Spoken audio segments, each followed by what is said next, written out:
Olá, pessoal. Quem está falando é o professor André Gustavo Almeida, da disciplina de Informática para Concursos. Eu estou aqui gravando esse vídeo para fazer meus comentários da prova de Informática do concurso da Universidade Federal de Campina Grande para os cargos de nível superior. Houveram vários cargos de nível superior, todos eles tiveram, né, 5 questões de informática. Essas questões foram comuns, certo? Então, vamos analisar aqui, só que antes da gente comentar cada uma das 5 questões, eu queria fazer também uma análise aqui, né, comparando aí vamos dizer assim, o conteúdo programático, né, que os alunos deveriam estudar com o que de fato aconteceu, ocorreu aí na prova, né, e qual a avaliação que eu faço. Pessoal, a avaliação é muito parecida com a avaliação que eu fiz, né, nos comentários da prova de assistente administrativo nível médio. A única diferença é que das 5 questões que caíram na prova de nível médio, foi uma de Linux, né, uma de internet, uma de hardware e 2 de segurança. Aqui foi uma de hardware, uma de segurança, uma de internet e 2 de Linux. Então, na verdade, a prova de nível médio colocou 2 questões de segurança e a prova de nível superior colocou 2 questões de Linux. E assim como a prova de nível médio, a prova de nível superior não colocou nada sobre, né, de questões do LibreOffice, né, a parte de edição de texto, planilha de cálculo, e também não colocou nada de tecla de atalho, que até então vinha caindo com força aí nas provas, nas questões da Comprove. Certo? É a análise que eu faço. A prova veio no nível intermediário, também para difícil, muito parecida, né, vamos dizer assim, com o nível da prova, né, do assistente administrativo, né. A questão que caiu também de internet na prova de nível médio foi em cima dos tipos, né, de pop-ups, e aqui na prova de nível superior foi sobre os tipos, né, de cookies, quer dizer, verticalizou esse assunto, que é bem corriqueiro, bem comum, mas ele verticalizou, falando aí de cookie de sessão, né, enfim, que existe o cookie persistente, cookie primário, teve um outro item aí da questão que colocou. Como caíram 2 questões de Linux, né, é, algumas pessoas poderiam achar que a prova é mais difícil, mas a questão de comando que caiu de Linux, que eu havia comentado que ia cair, foi mais fácil, que é de nível médio. E a outra questão que caiu de Linux a gente explorou bastante aqui, que foi a questão do software livre, certo? Então, eu diria que a prova de nível superior, as questões que caíram estavam mais dentro do, né, vamos dizer assim, do material que a gente disponibilizou, né, que vocês utilizaram como base para estudo. E eu vou comentar agora a cada uma das questões. Então vamos lá. Primeira questão falando aí sobre segurança da informação, né? Falava o seguinte, ó, o WhatsApp não é só um mensageiro, como também se tornou um repositório de informações valiosas, visto que muita gente confia na criptografia de ponta a ponta do software para bater papos sigilosos. Por isso, cuidar bem, né, da sua conta se tornou ainda mais importante. A plataforma acaba de anunciar novas dicas e alertas para proteger seus dados. E aí ele diz o seguinte aí, ó, no texto, ah, o termo criptografia de ponta a ponta, certo? Que ele coloca aqui no texto, tem relevante aplicação para quais princípios de segurança? Esses princípios são aqueles princípios básicos que eu comentei, inclusive, numa das questões da nossa revisão final, certo? Então, a palavra-chave aqui, pessoal, é a criptografia aqui, ó. Inclusive, no nosso material, né, ele fala sobre, né, a criptografia e fala aqui no final qual é o objetivo da criptografia. Está no nosso material, confidencialidade, sigilo. Então, só com esse slide aqui você teria já como, né, você tem confidencialidade aqui, você tem confidencialidade aqui, certo? Então você já mataria aí essas outras alternativas que não tem a confidencialidade, certo? E pessoal, se você analisar o contexto, ele fala do WhatsApp, e o WhatsApp é um mensageiro, né? Ou seja, ele troca informações, e é importante que quem está recebendo a informação, né, tenha certeza de que a informação que chegou é a mesma que saiu, né, vamos dizer assim, da origem. É natural. Não é só a questão do sigilo, né, da transação das informações, para garantir aí uma troca de informações sigilosa, mas também, né, que a informação que saiu tenha a garantia de que ela vai chegar na ponta, né, de forma íntegra, vamos dizer assim, sem nem que haja alteração. Então, naturalmente, né, naturalmente essa criptografia ela vai acabar como consequência também garantindo aí, vamos dizer assim, o princípio da integridade, né? Aqui na outra alternativa que poderia, né, vamos dizer assim, gerar aí uma dúvida, né, porque tem confidencialidade, fala em legalidade, certo? E primeiro, legalidade não é princípio básico de segurança, lembram? São cinco princípios aqui, que formam a sigla que a gente chama de CIDAM, eu comentei isso com vocês na aula. Ou seja, uma questão que dava para acertar tranquilo, certo? C de confidencialidade, I de integridade, D de disponibilidade, A de autenticidade e N de não repúdio. Legalidade não é, então você mataria essa questão facilmente, certo? Questão que eu considero tranquila. Vamos lá, questão 12. Questão diz o seguinte, ó, questão aqui de hardware, né? Sobre componentes do computador, trata-se de equipamento de armazenamento, né? Então ele fala de equipamento, exceto. Então a palavra-chave aqui é o exceto, ou seja, vai ter um desses aí que não é, vamos dizer assim, equipamento de armazenamento, onde se guarda informações. Aí ele coloca aqui, ó, o SSD, que é o HD flash, que é de armazenamento. Ele coloca aqui o HD, certo? O HD que também é de armazenamento. Ele coloca aqui, ó, isso aqui é o termo que identifica aqui o SATA.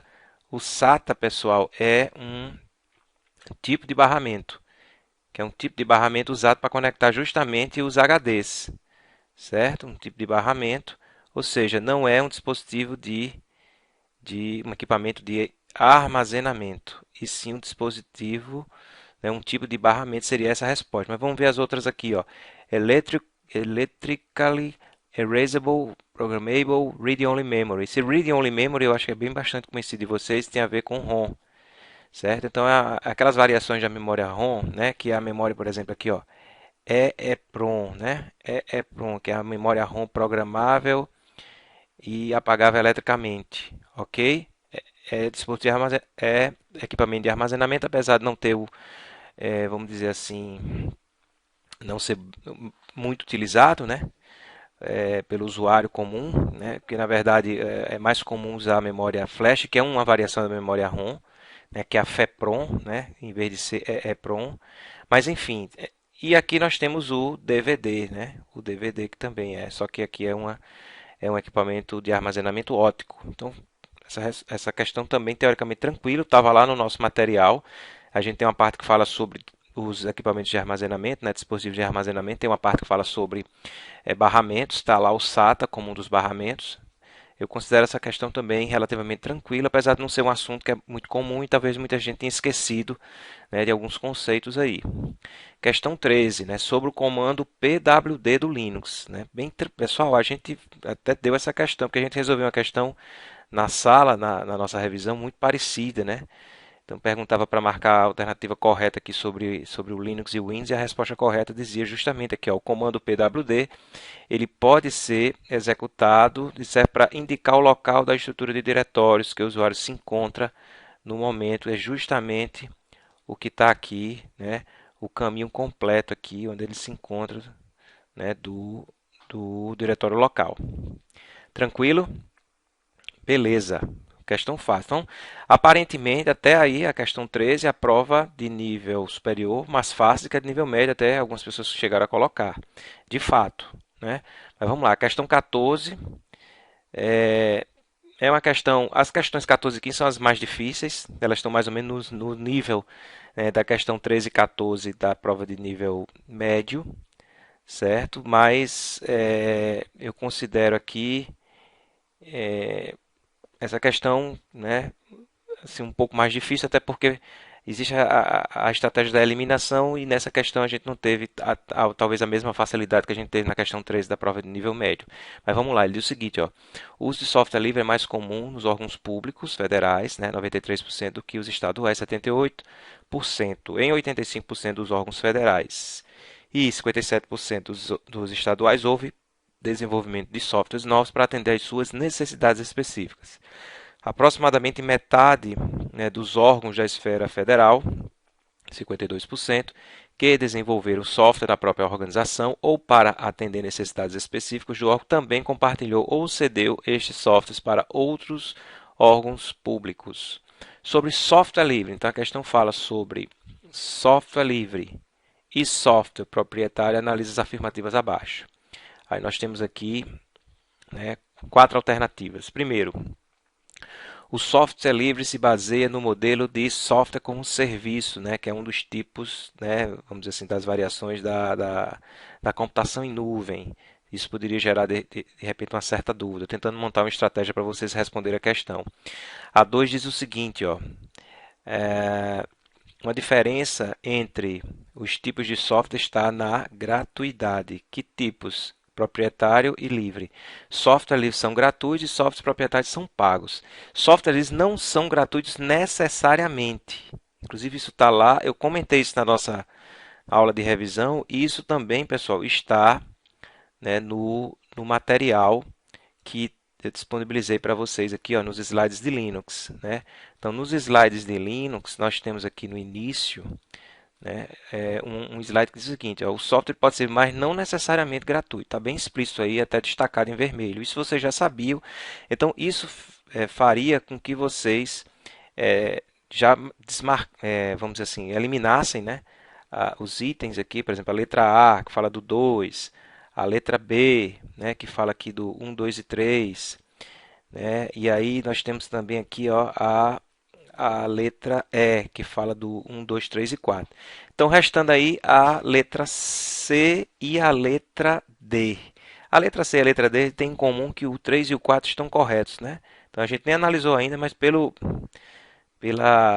fato de a gente ter eliminado a 2, a gente já sabe que o 3, o teleaplicativo de comunicação, é um exemplo de software livre. Você poderia não saber, mas isso aqui está certo, certo? E software como Copyleft é um software livre. Isso aqui também está lá no material. Isso aqui é verdadeiro. O Copyleft é justamente um sinônimo, né? Vamos dizer assim, de software livre. Inclusive, eu poderia até mostrar para vocês aqui, ó.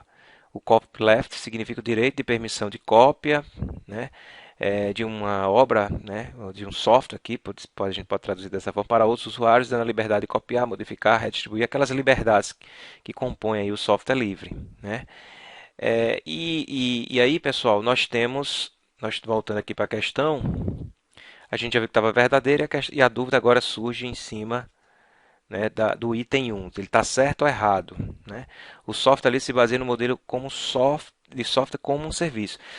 Veja, o, a ideia, né, do software livre, ele não, quer dizer, você não tem uma licença, você não, o software livre ele não tem uma licença, vamos dizer assim, de software proprietário, né? Vamos dizer assim, que é vendido, comercializado, tem um valor, representa uma caixinha, né? Você não vai chegar numa loja de informática e encontrar lá um software livre para vender, certo? E aí a ideia do software como serviço é justamente pelo fato, né, a forma, vamos dizer assim, de disponibilização do software. E vamos dizer assim, distribuidoras, né? Existe o conceito de distribuição no Linux que fornecem, vamos dizer assim, os softwares comercializam, não a licença, mas os serviços agregados, elas comercializam dessa forma, né?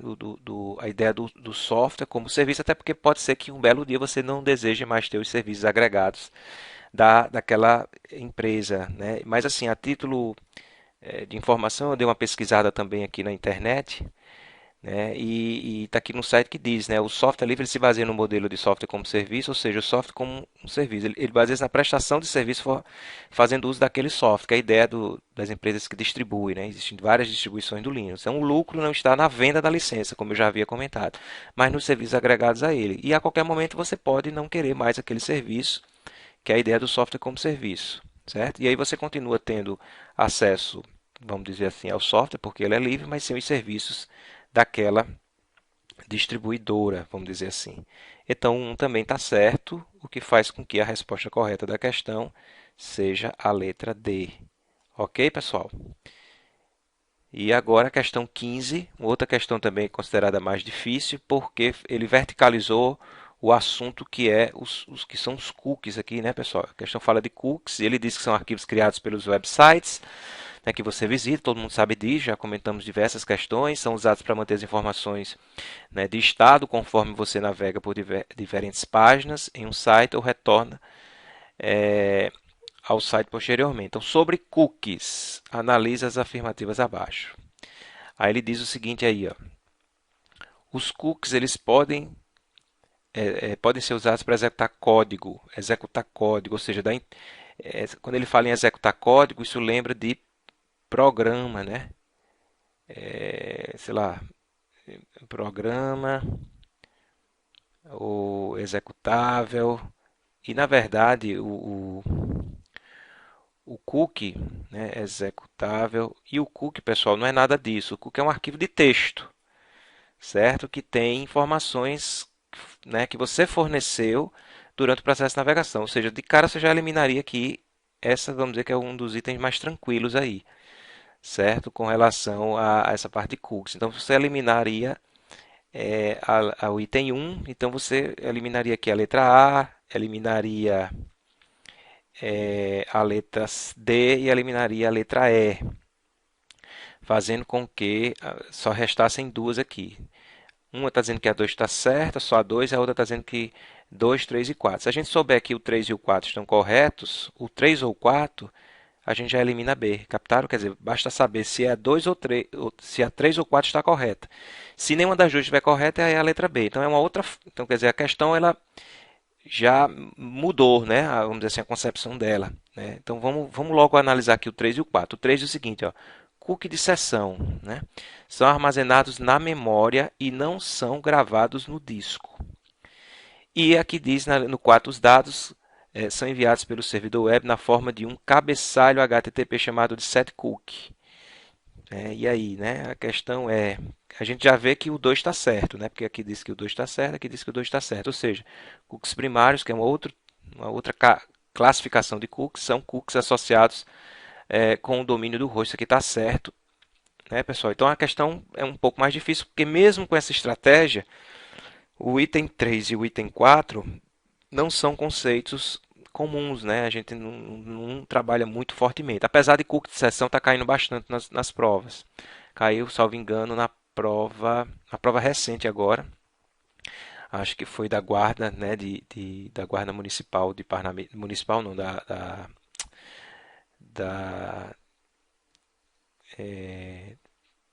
não me recordo agora, mas foi um concurso que teve da área administrativa de Parnamirim, da Câmara, né, da Câmara Municipal de Parnamirim, salvo engano, que é uma questão sobre cookie, né, de sessão, certo? Associando inclusive com a questão da navegação anônima, certo? Então, pessoal, de fato, os cookies de sessão são armazenados na memória enquanto você está navegando, né? E quando você fecha o navegador, essas informações elas são perdidas, né? Porque elas só valem durante essa sessão, no conceito, durante a navegação dentro daquele site. Fechou a aba, fechou a janela, aquelas informações são perdidas, certo? Então, isso aqui está verdadeiro e faz com que o item 4 também esteja verdadeiro, mesmo sem eu saber o que danado é setcookie. Eu dei uma pesquisada aqui na internet, certo? E eu tenho aqui para falar para vocês aqui sobre justamente essa ideia de cookies primários, certo? Essa questão de cookies primários, ó, são cookies associados com o domínio do host, como está lá no item 2, né, da questão. E nessa classificação, além dos cookies primários, existem os cookies secundários, são cookies de qualquer outro domínio, de terceiros, né? Cookies de terceiro, cookie secundário, pode vir dessa forma. Então, por exemplo, suponha que você, né, visite um site e lá você tem, né, anúncios de outros sites. Quando eu digo de outros sites, de outro domínio, por exemplo, eu estou no exemplo ponto 1, mas eu tenho, por exemplo, anúncios do exemplo 2 e do exemplo 1.net. Então, os cookies gerados, né, a partir desses domínios distintos são o que a gente chama de cookies secundários. E os que são gerados dentro do domínio, mesmo que a gente tenha aqui um subdomínio como exemplo, ó, dentro de exemplo 1.com, são o que a gente chama de cookies primários, né, o item 2. Agora vamos falar, né, sobre outra classificação dos tipos de cookies, né, que é a cookie de sessão e o cookie persistente. Então, se um cookie não apresentar uma data de validade, ele é um cookie de sessão, que é enquanto o usuário está navegando. Então ele está dizendo aqui expressamente, os cookies de sessão são armazenados na memória e não são gravados no disco. Ctrl C, Ctrl V, questão do que a banca fez, certo? E aí quando se fecha, né, quando o navegador fecha, o cookie é perdido permanentemente a partir daqui, certo? Então, se o cookie tiver uma data de validade, é um cookie persistente. Acontece, por exemplo, cookie persistente, quando a gente acessa o Gmail, né, para para visualizar nossos e-mails, né? A gente cria lá um cookie persistente, porque você fecha a janela, quando você retorna, ele, ele já automaticamente abre na seção que você estava anteriormente, ou seja, com o seu usuário e senha, certo? Ou seja, que fica gravado lá e ele já identifica que é você. Não necessariamente esse exemplo, mas persistente é aquele que fica gravado no computador e quando você retorna ao site ele vai lá, verifica as informações que estão dentro desse arquivo e já personaliza o seu segundo acesso, né? A partir do seu segundo acesso. Beleza? Então, voltando aqui para a questão, a resposta ficou então a letra C. Ok, pessoal? Então, com isso a gente fecha aqui, né, os comentários da prova de nível superior, certo? A prova foi uma prova, é, eu achei praticamente o mesmo nível da prova de nível médio, certo? Teve três questões que davam para responder, não tão fáceis assim, água na boca, mas consideradas fáceis para quem estuda um pouco de informática. E duas questões de nível médio para alto, em função dele ter verticalizado alguns assuntos que normalmente não são verticalizados em provas de noções de informática, como é o caso de pop-ups, de cookies, né? Mas ele trabalhou de forma também mais aprofundada um pouco, por exemplo, no caso do nível superior de softwares livres, né? E no caso de nível médio lá dos certificados digitais. Certo, pessoal? A lição, né, vamos dizer, a lição aprendida que a gente pode tirar aqui desse concurso é aquilo que eu venho sempre dizendo, né? É, informática, as questões de informática têm o mesmo valor das questões de direito, das questões de português, das questões de raciocínio lógico. Então vocês têm que valorizar e dar a mesma importância à disciplina é, de que se dá às outras disciplinas, porque uma questão num concurso como esse vai fazer a diferença entre você estar entre os aprovados e não. E essa questão pode ser de informática, né? Então, em função disso, é sempre importante você, se informática é a disciplina que você tem dificuldade, aprofunde. Mesmo que você tenha facilidade, tenha conhecimento, você não pode subestimar, porque está sempre surgindo tecnologia, conceito novo. E como a disciplina ela é muito abrangente, então é muito fácil, né, você fazer uma prova mais difícil e mais fácil, né, sem precisar de muitos recursos para isso, né. Vamos procurar trazer aquilo de novo para o nosso material, né, e vamos procurar aprofundar outros assuntos que até então não foram aprofundados, porque eles podem, de repente, aparecer em provas futuras. No mais, desejo boa sorte a todos aí, certo? No resultado final do concurso e me coloco à disposição através das minhas redes sociais para qualquer tipo de auxílio, beleza? Vamos ficando por aqui e até a próxima. Grande abraço.